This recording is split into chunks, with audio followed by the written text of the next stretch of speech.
When coaching a client, should you always go right up to the end of your allotted time? Not in all cases. I'll explain why in this video.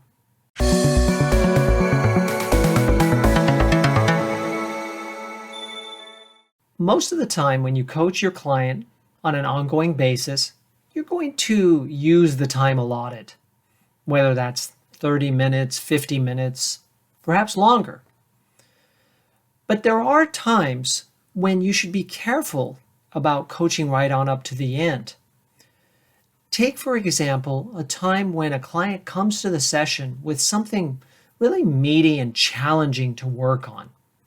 For example, let's say that they have an incredibly sensitive conversation coming up and they know they need to open it in a very tactful way that gets the conversation off to a good start and heads in a positive direction so they can hopefully achieve the desired outcome for the conversation.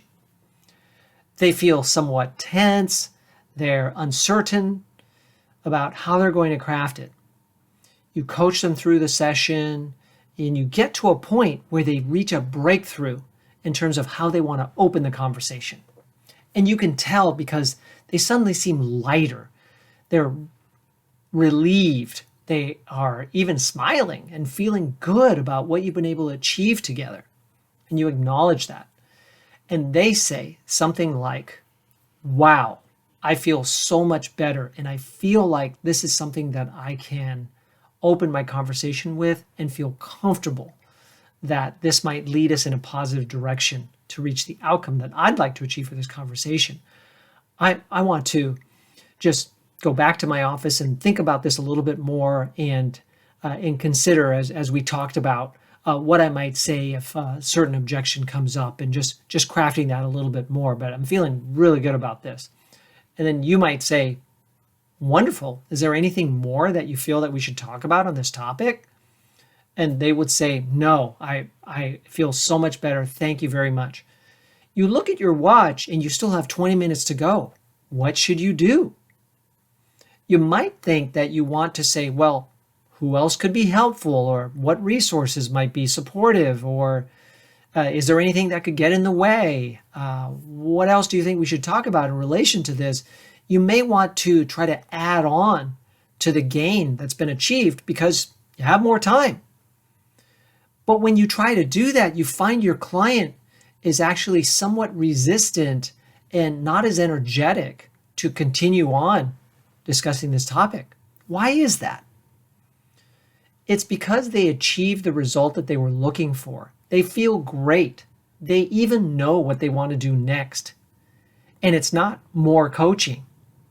They want to bask in that achievement a bit, savor it, and start to work on the next steps. Remember, they said that they were going to go back to their office and think about what their response might be to a potential objection to the opening and just maybe finesse that a little bit. But they want to do that on their own. They don't want to do it with you as a coach. Take the cue that this is probably a good time to end the conversation, especially if you've asked them if they would like to talk about anything more related to this topic, and they say no. Given the time that you have left, you could say, would you like to talk about anything else since we have more time, or would you like to wrap it up today? Feeling good about what we've achieved. And chances are they're going to say, I feel really good. Let's go ahead and wrap it up early today and schedule our time for next week or in 2 weeks, whatever your cadence is. Take that cue and let them have that moment. Don't try to pile on more coaching just because you feel like you have more time left. I hope this helps you to recognize important points in coaching sessions that may indicate it's a good time to pause, even if you have more time left. If this has been helpful to you, please like it, comment on it, and share it with others.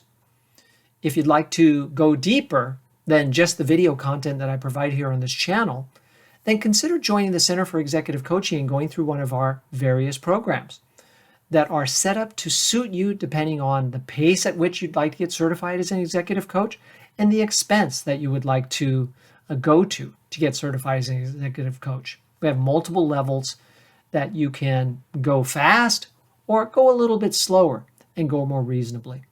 Email me at michael@baerexecutivecoach.com to learn more or visit our website at the centerforexecutivecoaching.com to learn about the various programs and opportunities. Thank you very much.